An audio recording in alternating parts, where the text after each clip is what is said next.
اللہ کے بندے جو ہوتے ہیں نا، ان کو کوئی اگر پتھر بھی مار دیتا ہے نا آ کے، تو ان کو پتھر مارنے پر بھی غصہ نہیں آتا، وہ اوپر دیکھ کہتے ہیں یا اللہ خیر ہے، تو غلطی ہوگی.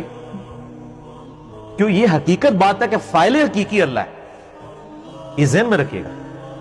آپ کو جو مخلوق کی طرف سے تکلیف بھی پہنچتی ہے نا، اس کا فاعل حقیقی بھی اللہ ہے.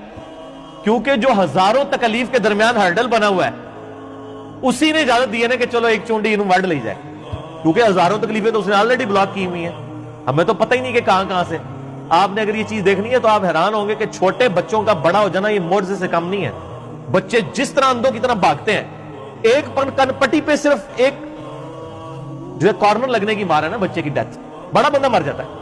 کس طرح بستروں سے گرتے ہیں، جا کے کبھی کہیں گرتے ہیں، سیڑھیوں سے نیچے گر جاتے ہیں، کہیں جا کے لگتے ہیں، کبھی کچھ ٹوٹ جاتا ہے، کبھی ادھر آنکھ کے قریب بندہ کہتا ہے وہ شکر ہے جی بس نیڑے نیڑے بچا ہے، اللہ نے بچایا ہوتا ہے، ہمیشہ ہی بچ جاتا ہے بندہ.